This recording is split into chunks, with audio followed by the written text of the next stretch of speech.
Got that it is time for us to get started this morning. We'll be in John chapter 8. John chapter 8 here in just a moment. Before we go into that study, let's go to God in prayer. God and Father in heaven, we are ever thankful for all that you have done for us, for this world that we have, for this day that has come. We ask, Father, as we open your word now and study from it, that we will open our hearts to what you have revealed, that it might strengthen us, guide us, lead us into the path you would have us to follow, and that we might shine brighter in this world, that more will be called into the kingdom. We ask all these things through your Son's name. Amen. John chapter 8.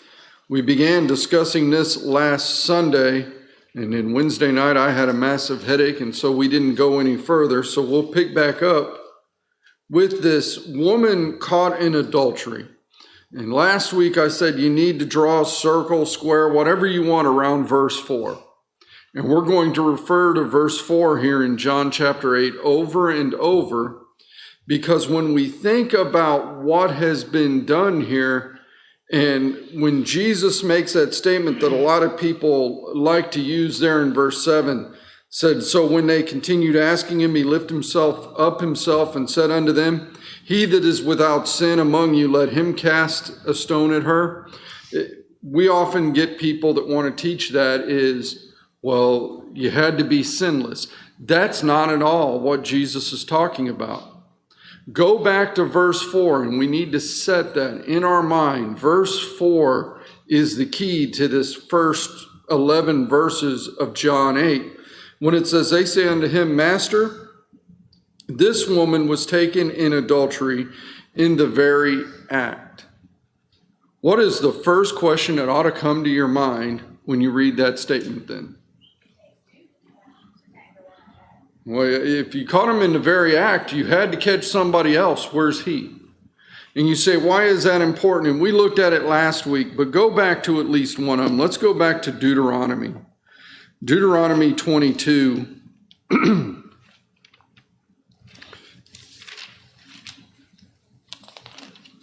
verse 22. Deuteronomy 22:22. Here is the reference. They're referring back to the law of Moses when they bring her in and want to charge her under this law. When it says, if a man be found lying with a woman married to a husband, then they shall both of them die, both the man that lay with the woman and the woman. So shalt thou put away evil from Israel. And here they come, laying the charge against this woman. She's been caught in the very act, and yet the man is missing. When Jesus made those statements to them about this first stone being cast, it was, which one of you accusers, which one of you that's brought this woman caught in the very act and wanting to charge her and stone her under this old law cannot in your mind understand that where's the man?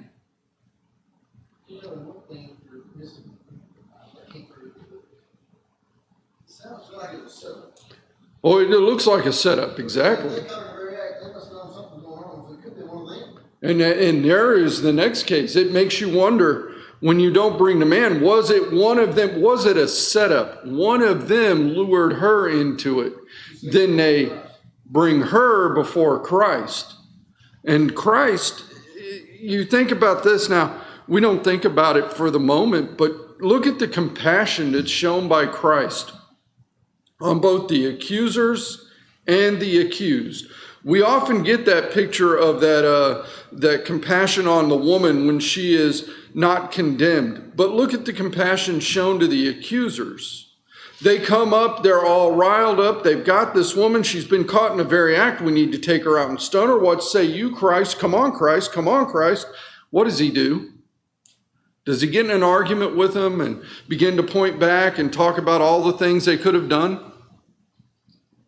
Or does he just take a finger and stoop down and we don't know what he wrote? He may have, as we talked about last week, he may have just been doodling on the ground. I don't know. It doesn't matter. What did he do? He didn't argue with them. He showed them compassion. What did it cause them to do? You ever thought about this when you're having one of those moments and there's an argument going on? What usually does it take one party doing to calm the argument down? Just slow down, right? What did he cause those accusers to do? Now, they kept nagging him. We see that in verse 7. What do you say? What do you say? What do you say? But he just doodled on the ground. When it finally got to that point, they started to calm down. They're still nagging. Then he says, hey, the one of you that is without sin, cast the first stone. Go ahead. And beginning at the oldest and going to the youngest, what did they do? They walked away. What did he cause them to do? Did Jesus ever say to the accusers, you're absolutely wrong and every one of you is in sin? But what was the conclusion in their mind because of his compassion? Because he slowed them down. He asked them a question and made them think about it. And you imagine that. They have come in, and you get verse 4, we know the case. Verse 5, Moses in the law commanded, so he knew where they were going. So what was that question about? What do we often do with people in sin in the church today? Somebody does something wrong. How do we take and treat it? We either, one of two things usually either happen. We either ignore it, which is what? Bad, right? Should sin just be ignored? Or we probably overreact to it. I saw this years ago, a man that had a problem in the church. He went to the churches where he had the problem. He said, I repent, and would talk to anyone there about it. And you had men that write some of these grand brotherhood-wide publications that started publishing and saying, he hasn't repented. He hasn't told us exactly what he did. Where in the world does it ever say we need to tell everybody every detail of what we did? Yeah. Who did we do it to? In fact, let's think about that for just a moment. This is what Jesus is doing. He's showing compassion to those accusers. If Logan and I, not that we have, but if we were to have a big argument and we do something where we sin against each other, who do we need to talk to about it? Each other. And if we can solve the problem between the two of us, guess what? It's done and over, and none of y'all need to worry about it. If we can't solve the problem, what do? Go to the next level. What does the Bible say? Let's follow the scriptural pattern. If you can't solve it between the two of you, you get a couple or three witnesses and try to resolve it. And if you can't get it resolved then where does it finally go? Before the church. What did these men, now this wasn't the church, but it was the Jewish system. How many things did they do wrong here? And that's the reason Jesus asked that question. He gave them the chance to evaluate themselves. Which works better? Think about this for just a moment. Someone walking up to you and telling you everything you've done wrong, or someone walking up and asking enough questions and giving enough time for you to realize what you've done. Which works better for a student trying to learn something in school? Think about what you've done and how it's been done. You do it wrong and the teacher just tells you exactly what you did wrong and that's all they do. Or you didn't get it right and the teacher starts prompting you. Maybe you need to think about this, or maybe we need to work this. Why would you do it that way?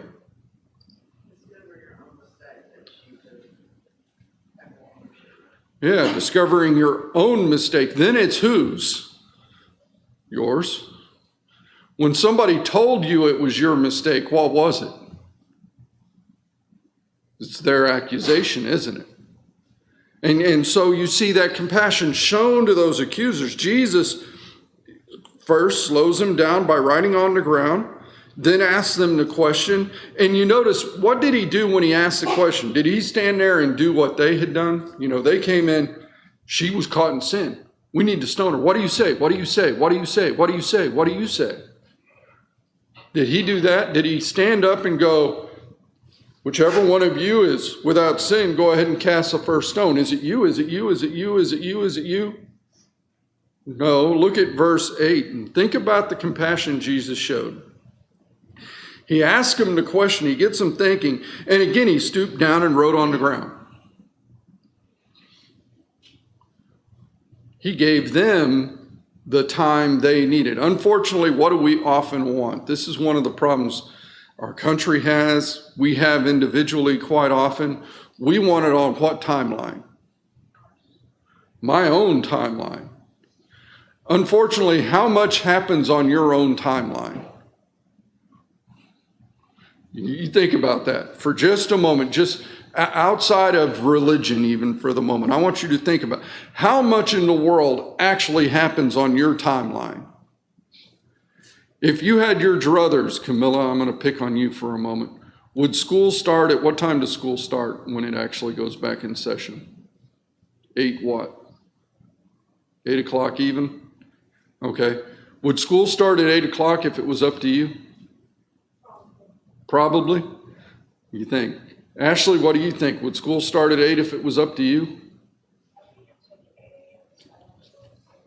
Yeah, by your choice, because that's when it was offered though, right? You know, the thing I used to hate is an 8 a.m. class. The university was an hour plus away. That meant I had to leave the house at 7. Do you know what time you had to be up as an 18, 19, 20-year-old to get to an 8 a.m. class that was an hour away, and you have to leave travel time in there now? Nowadays, I'd be like, hey, it's no problem. But at that time, no, I don't want that. If it's up to my druthers, there would be no 8 o'clock in the morning classes at the university. But it's not up to me, is it? And sometimes when you're the freshman, everybody knows how you register for classes in college, right? Who gets to register first? Seniors. And if they take all the spots in the class hour you wanted, guess what? Find a new class, because juniors get to go second, then sophomores, then finally those lowly freshmen get to register what's ever left. You're going, man, there's a 1 o'clock class, that's the perfect. What do you mean it's full? How about the 11? No, that one's full. The only one opens 8 o'clock in the morning. It's not by your own plan, is it? And that's what we see happening here. Jesus didn't operate even on his timeline. He allowed those people time to operate on what? Their timeline. Sometimes, when do you realize how smart your parents were?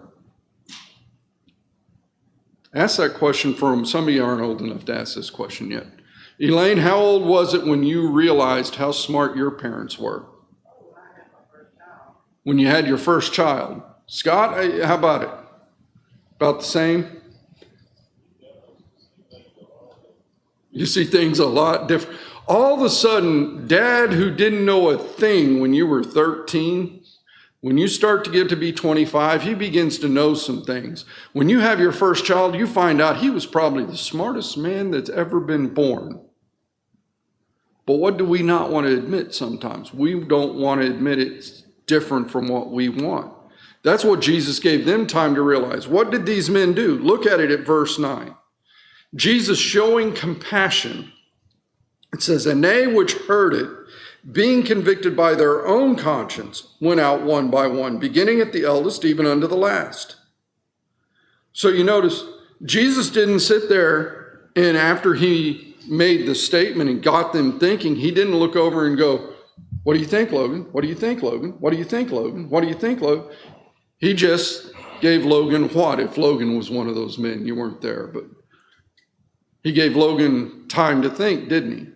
Unfortunately, how do we often do things when we're involved in something like that? Why do we do that? Why do we begin to push on a person at that point? Because we think we have an advantage, right? What did Jesus do? Stooped down on the ground, began writing. Finally, when all of them are gone, what does he do now? Now look at the compassion and think about the compassion actually shown to the woman. It says, and Jesus was left alone and the woman standing in the midst. When Jesus had lifted himself up and saw none but the woman, he said unto her, Woman, where are those thine accusers? Hath no man condemned thee? Why did they turn and walk away again? It wasn't because they had had sin in their life of some kind in the past. They had what? By accusing her, they were what? They were in sin. They were sinning under the old law, specifically by bringing her and sitting her in the midst to accuse her. Because of verse 4. What did it say again? You have to put that whole context there the whole time. We caught her in the very act. If you caught her in the very act, she had to have been with a partner. Where is he? If you didn't bring both of them, Deuteronomy 22:22 said, who dies? The man, more specific, and the woman. You've brought the woman. Where's the man? They were in sin under the law by even accusing her of breaking the law. You mean you can sin by accusing someone of actually sinning? Think about that. You can sin by accusing someone of sinning, even if there's proof behind it. Jesus knows there is. Look how he responds to her as it goes on. Verse 11, was she in sin? She said, no man, Lord. And Jesus said unto her, neither do I condemn thee. Go and sin no more. Was she in sin? Yes.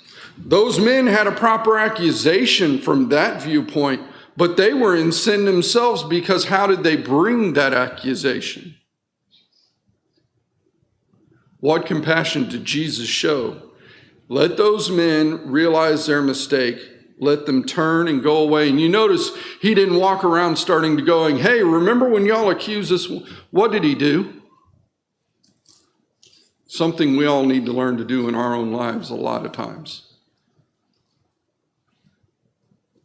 Once someone repents, especially if they state that, these men didn't, but once it's done, can you change it? Let it go. Isn't that what Jesus did? He didn't harp on these men. Now, I think they got reminded of it as needed, but you notice he didn't go around harping and saying, he let it go. Now, does that mean we need a person who's still living in sin just let it go on? No, that's not what it's saying. But is going around telling a person how bad they are ever really going to help them? We need to identify it to them. We need to give them time to think about it, but we need to be like Jesus was. Show compassion. What if one of those men had come up right afterwards and said, you know, I need to tell you I was wrong? What would Jesus have done? You're forgiven. Unfortunately, how do we as humans quite often act? What would be our response to that? Instead of saying you're forgiven, we'd say, I told you so. Isn't that how we act sometimes? We need to remember this act of compassion that Jesus shows. And so we see that. Any other thoughts or comments on the woman caught in adultery here? If not, let's pick up at verse 12 and go down to verse 20, and we begin to see a discussion of the light of the world. It says, Then spake Jesus again unto them, saying, I am the light of the world. He that followeth me shall not walk in darkness, but shall have the light of life. The Pharisees therefore said unto him, Thou bearest record of thyself, thy record is not true. Jesus answered and said unto them, Though I bear record of myself, yet my record is true. For I know whence I came and whither I go, but ye cannot tell whence I come and whither I go. Ye judge after the flesh, I judge no man. And yet if I judge, my judgment is true. For I am not alone, but I and the Father that sent me. It is also written in your law that the testimony of two men is true. I am one that bear witness of myself, and the Father that sent me beareth witness of me. Then said they unto him, Where is thy Father? Jesus answered, Ye neither know me nor my Father. If ye had known me, you should have known my Father also. These words spake Jesus in the treasury as he taught in the temple, and no man laid hands on him, for his hour was not yet come. We've been through it, and we mentioned it at the start of John, the I am statements of Jesus. In John chapter 6, you have, I am the bread of life. In John chapter 8 here, we have, I am the light of the world. John 10, we're going to see, I am the door and I am the good shepherd. John 11, we'll see, I am the resurrection and life. John 14, I am the way, the truth, and the life. John 15, I am the vine. Jesus making statements, and the most important part of them sometimes is the I am part. It wasn't I will be, I can become, I was. It is I am, an active statement. I am the light of the world. What does Jesus mean, and why would he compare light and darkness? How does God compare that throughout the scripture? If you go back to the very beginning, what was the state of what we would call the universe prior to the first day of creation? There was nothing. If there's nothing, is there any light? If there is no light, what is there? Darkness. By the way, I want you to think about that again. Does darkness really exist? It's the absence of light. You see this in a lot of things. What is evil? The absence of good. What is cold? The absence of heat. We don't think like that. We talk about how cold something is or how hot something is. Cold is just the absence of the active element, which is heat. You think about this, anybody that's done enough science, taken enough physics, you know that when you burn wood, what do you get? Yeah, there are three things that come off of it. Number one is light. Number two is heat. And number three is the ash or soot or the remains, whatever's left over, because you're converting something from one state to another. Think about that now. Jesus says, I am the light. He's the active part, in other words. I am the light of the world. Did the Pharisees understand what he was saying? Look at verse 13. They understood exactly what he was saying, because what do they immediately accuse him of? The Pharisees said, therefore, thou bearest record of thyself, thy record is not true. Under the Jewish law, how many witnesses did it take? That's the discussion that begins to happen. Think about that, and you think about this later when Jesus is at his trials. To try a man and find him guilty and worthy of death, you had to have how many accusers? How many witnesses, as it would be? At least two in agreement. And the man himself had to be what? Present, question, and able to answer for himself. You had to be able to take the vote today, and if he was found worthy of death, what did you have to do tomorrow? Take another vote. And if he was found worthy of death, then he could be put to death. Now think about Jesus. What could they not do on the Sabbath day, by the way? Did you know there was never a Jewish trial on Friday? The court system was closed. Why? Sabbath was on Saturday. If we found a man guilty on Friday and we couldn't vote again tomorrow because it's a Sabbath day, what did we have to do with that man? Set him free. Now, we could hold him and do the trial on Monday, because then we could find him guilty, and on Tuesday we could reconvene, re-examine the evidence and find him guilty again, and he could be put to death. But you can't do that on the Sabbath day. Does that begin to tell you some of the things that happen? Here's the light of the world, and they say, oh, you're testifying of yourself, and your testimony isn't true. Because you got to have two witnesses. Jesus, how does he answer to that? Oh, I have another witness. My Father has been witnessing with me. Now, the Pharisees don't want to admit that. Did they know about it already? John 3, by the way, is the key to the book. Go back to John 3 again for the moment, the first couple of verses.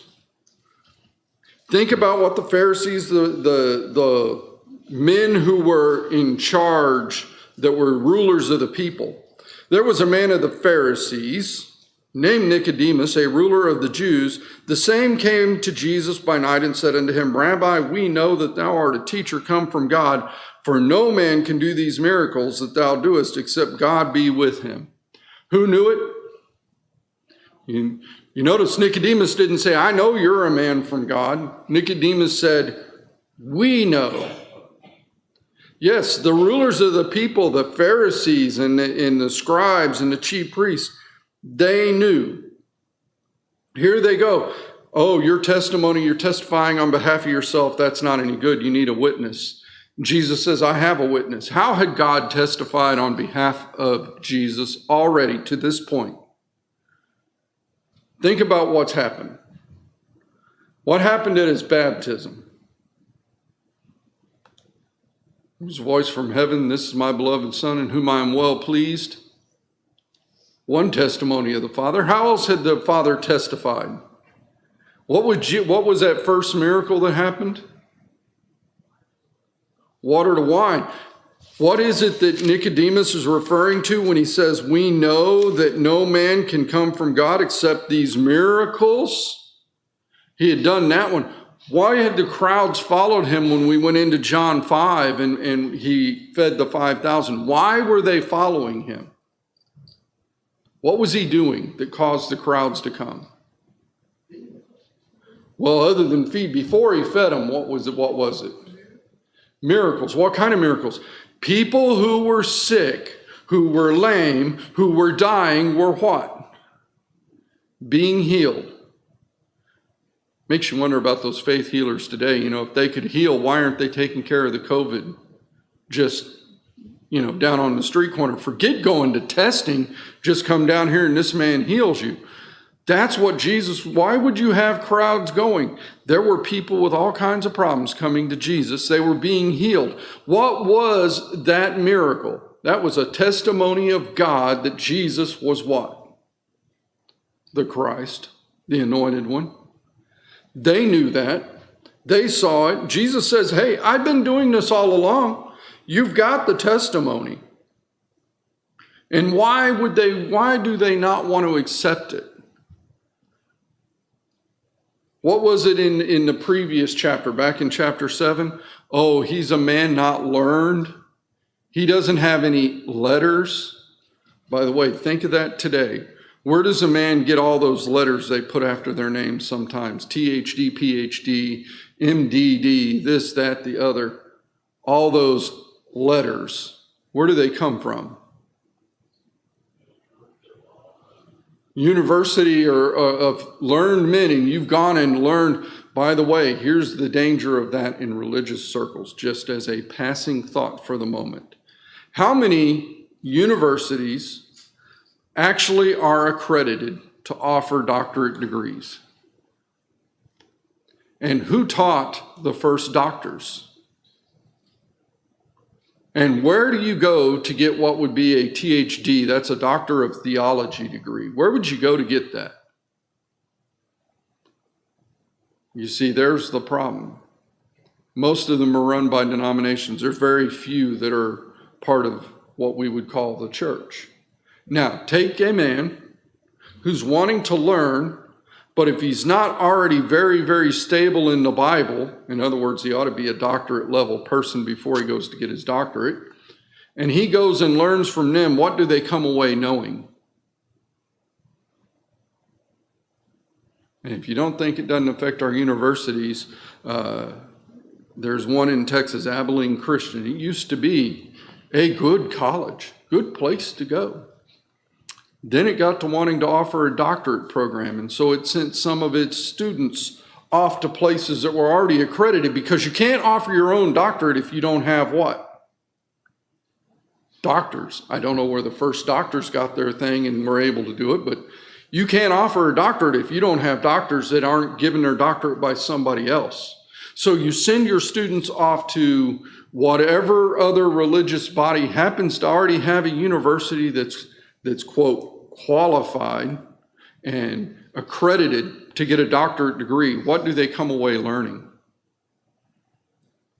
Why do we have men in the church that think that the first 11 chapters of Genesis are not inspired? They're only mythology. Why do we have men in the church that think Isaiah was written by two different people and many, many years apart? Because they've fallen victim to man's own desires. That's the point. Jesus is sitting here saying, I've got the proof, I've got the miracles that back up my words, but these men are going, no, you didn't get your letters from us. We didn't tell you what the law said, and you teach what we taught you to teach, and therefore you're what? You're not a qualified teacher. Isn't that what they did? That's what they're still building on. You're not doing it the way we want it done. I saw a meme that basically says, it talks about people's opinions today. People don't want you to state your opinion. They want their opinion to come from your mouth. Now think about what that statement is saying for a moment and see if it doesn't apply to the Pharisees right here. People don't want you to state your opinion. They want their opinion stated from your mouth. Well, that's like even when you're in school, especially in high school, when you're doing literature, and the teacher says, write an essay on this book, what did you think about, or this or that. You pull out what you think, and then they write and say, this is wrong. No, that you asked me what I thought. That's what I thought. Well, and that becomes one of the things. Because now it's subjective to their decision. Science, sometimes we have to tell this. You go into a science class, especially in college. Unfortunately, what do you have to be able to answer? How old is the world when you go to take a science test? I don't know what the current number is. At one point, it was up to 13.4 billion years. And why'd you have to answer that? Well, it's either that or take an F in the class. Because if you answer 6 to 10,000 years, guess what you're going to get? That answer is going to be wrong. And the moment that answer is wrong, guess what it's going to do to a lot of their assumed answer in this class? There's what happens. And that is what Jesus is showing here. These men, he's standing up and saying, I have witness, you just won't accept it. Do we think about that as young children? Do we have moments in our lives when that becomes true? What is a young child known to do sometimes? No. What are they doing? Unfortunately, we have old people in our society today that are doing the same thing. I'll talk real loud. I'll put my fingers in, because then I don't have to what? Yeah, I don't have to hear I can't hear what you say. If I put my fingers in my ears and I scream real loud, I can't hear what you're saying. And then whatever I say is what it is. And they figure if we say it often enough, it becomes what? There becomes the other problem. So Jesus is taking them on, and he spake it. Now, they don't lay any hands on him in verse 20 because it's what? Not time yet. You ever notice the one person in the universe whose timeline never gets broken? Because he controls it. It's not a fair fight. Every time the Pharisees come, it's not a fair fight. It's not a fair fight. They don't ever realize. Unfortunately, what do men still not realize today? Whose timeline's not going to be broken? There were all these people that it used to be about nuclear war. Oh, the whole planet is going to kill everybody. Nuclear war is just going to... Yes, this planet will burn up one day, but you know what? It won't burn up until who says so? God. Yes, man could go in today and turn those keys and launch every nuclear weapon that exists on the planet. Guess what? Man would survive unless it was God's determination that that was the end. Why? Because God's timeline is not going to be what? It's not going to be broken. When did Jesus come into the world? See, now you get into some of these other things, like Galatians 4:4. What does it tell us? In the fullness of time, when God was ready, when everything God wanted prepared had been done, then he came into the world. Not 1 minute before and not 1 minute after. And that's an important thought. And here it is. Jesus is standing there. These Pharisees, they've been ready to kill him. They have the opportunity, and yet no man laid hands on him. Why? Because it wasn't yet time. God's timeline will never be broken. Is it time for this world to end? At least at this very moment. It could change in a second. But at least at this very moment, oh, we're still here. God's timeline will not be broken. And that's what Jesus is trying to show. And so we see the light of the world come in that way. I want to think for just a moment about the judgment. Look at verses 15 and 16. How can Jesus say, ye judge after the flesh? Now, I think that part is plain and simple to understand. Are there still a lot of people in this world judging by the flesh? By the way, anybody that judges a person based on the color of their skin is what? Judging by the flesh. Because they're not looking correctly. That is still happening. But Jesus says, I judge no man. And yet, who's going to judge every man? How can he do that? And how can he go into verse 16 and say, and yet if I judge, my judgment is true? For I am not alone, but I and the Father that sent me. How can he be the judge of every man, yet judge no man? In his current role, he wasn't judging. And does he provide a standard for that judgment? You know, you bring me a 2x4 and I take a tape measure and I hold it down there and it's not a foot long, it's only 11 inches. Okay? Am I judging it? Based on fact. I'm using a proper tool and taking a reading. I'm not judging it. I'm just looking down and saying it's only 11 inches long. I've thought about doing that at those sandwich shops sometimes. You know, they tell you it's a foot long sandwich. I want to hold the tape measure up and make sure I'm getting a foot. But you see what I mean? That's judgment would be, if I just picked up, I don't have a piece of board down here. I should have brought one this morning. If I just picked up a piece of board and said, yeah, that looks like it's a foot long. Does that make it a foot long? What would make it a foot long? Measure it. Get out a tape measure, a standard, one that is, as they would say, calibrated against the international standards. There's a little piece of metal, by the way, that's an inch long that's stored in a vault at a certain temperature that is the standard for measurement in the United States. This gives you an idea.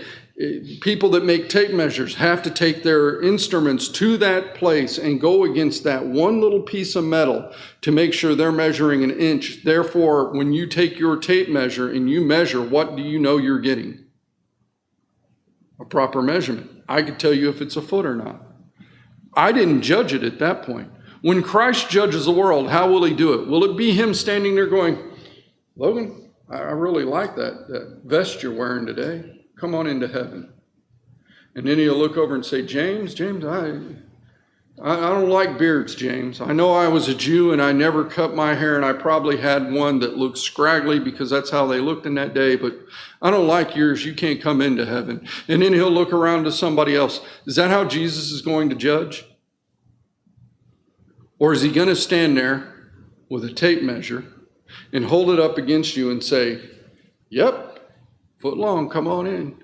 Whoop, sorry, only 10 inches, didn't quite make it. Is he really doing the judging when you do that?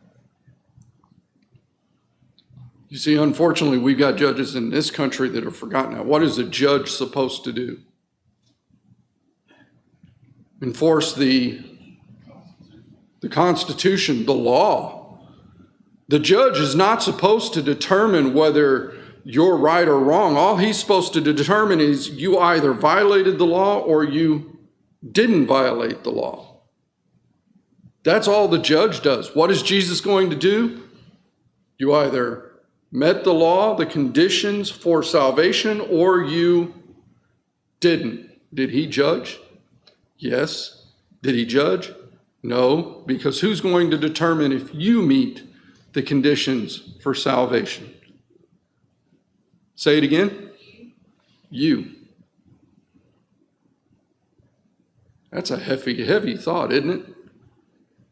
We always want to think about, that Jesus is going to judge, that God's going to judge, that you judge. God voted for you. How do I know God voted for you? Where we're at in John. What happened in John 3:16? We have that great statement, for God so loved the world that he sent his only begotten son. God already what? God voted for you. What has Satan voted? He did it way back at the beginning. He convinced Eve and she gave to her husband Adam and he took and ate. Satan's voted against you. God's voted for you. Who's the tiebreaker? And no one else can do it for you. Only you. That's the picture Jesus is trying to put forth when he says, I judge no man. Yet if I judge, I'm judging what? Correctly, because I'm using the right standard. Can you know today? Yes, you can. And that's what it's being put forth. Jesus takes that when he gets into the next section of the chapter. And so in the couple of minutes we have remaining, I guess we'll go ahead and start looking at verses 21. And it's going to go down to all the way to about verse 30. 21 to verse 30, where Jesus is going to warn against unbelief. Now we'll get into a hefty discussion beginning Wednesday night of what belief is then. But notice what it says. Then said Jesus again unto them, I go my way, and ye shall seek me, and shall die in your sins. Whither I go, ye cannot come. Then said the Jews, will he kill himself? Because he saith, whither I go, ye cannot come. And he said unto them, ye are from beneath, I am from above. Ye are of this world, I am not of this world. I said therefore unto you that ye shall die in your sins. For if you believe not that I am he, ye shall die in your sins. Then said they unto him, who art thou? And Jesus saith unto them, even the same that I said unto you from the beginning. I have many things to say and to judge of you, but he that sent me is true, and I speak to the world those things which I have heard of him. And they understood not that he spake to them of the Father. Then said Jesus unto them, when ye have lifted up the Son of Man, then shall ye know that I am he, and that I do nothing of myself. But as my Father hath taught me, I speak these things. And he that sent me is with me. The Father hath not left me alone, for I do always those things that please him. As he spake these words, many believed on him. Now, begin to think about this for a minute. What does it really mean to believe? As we close today, that's the question I want you to think about. Reread this section of chapter 8, heading for Wednesday, and think about what does it mean to believe? There are a lot of people that want it to only be a what? A mental accession that, yes, there is a God. Does that mean you really believe there is a God? And that's where I want you to think about it, and that's where we'll pick up Wednesday night.